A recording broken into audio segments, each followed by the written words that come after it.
नमस्कार मंडळी, आपण आज बघणार आहोत शेतातला भाजीपाला. आता आम्ही शेतात काय काय भाजी लावलेली आहे तर नक्की बघा. आता बघा इथे मी काढलेली आहे कोथिंबीर. आता ही कोथिंबीर बघा मस्त अशी कोवळी लसलशीत आहे. त्यानंतर मी गेले भेंडीकडे. आता ह्या दोनच भेंड्या निघाल्या. आता ह्या दोन भेंड्याचं काय करायचं.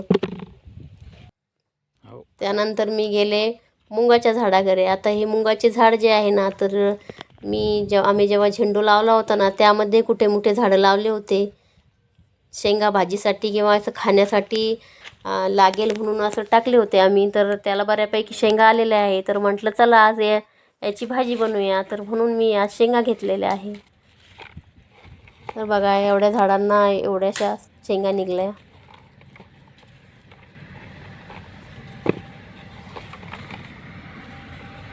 आता जाऊया पुढे आणि बघा इथे लावलेला आहे आंबट चुका.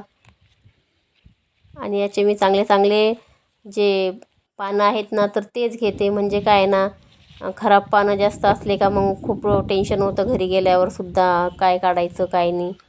त्यामुळे मी चांगलाच भाजीपाला शेतातून घेऊन जाते.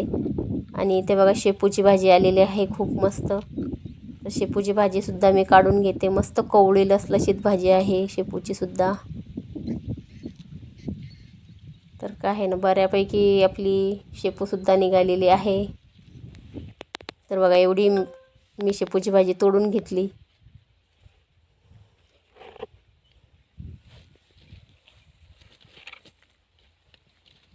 काय ना, शेतामध्ये सर्व काही भाजीपाला असतो, तर आपल्याला काही जास्त भाज्या विकत आणायची काही गरज पडत नाही. टोमॅटो वगैरे सुद्धा आहे, पण अजून खूप छोटे झाड आहे त्यांचे. तर चला आता पुढे जाऊया आणि बघूया. आता जाऊया आपल्या मिरच्यांच्या झाडाकडे. तर इथे आहे मिरच्यांचे झाडं. आता हे जुनेच मिरच्यांचे झाडं आहे, तुम्ही व्हिडिओमध्ये मागे बघितलेच असेल. तर काय ना, आम्ही ठेवले होते ते की आमच्या जे अजून मिरच्या लावलेल्या आहेत त्यांना काही अजून मिरच्या आलेल्या नाही. जोपर्यंत येत नाही तोपर्यंत या सर्व झाडांना असं ठेवायचं आहे आपल्याला, जेणेकरून आपल्याला घरच्यासाठी मिरच्या भेटेल.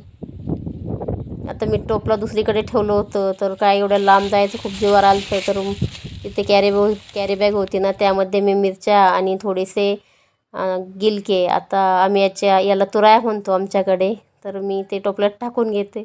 थोड्याशा मिरच्यासुद्धा टाकते टोपल्यामध्ये, बाकीच्या ठेवते कॅरी बॅगमध्येच, कारण खूप साऱ्या मिरच्या आहे.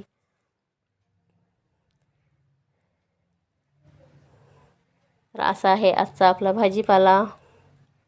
एक एक एक एक भाजी गोळा करावं लागते. आणि इथे बघा रोटर चालू होतं, त्यामध्ये अद्रक निघाली. तर म्हटलं चला घेते घरी थोडीशी. अद्रक घेतल्यानंतर मी गेले आता पोथीच्या पानांकडे. आता जास्त काही पोथीचे पान नाही आहे आपल्याकडे सध्या तरी, पण 3च पानं आलेले.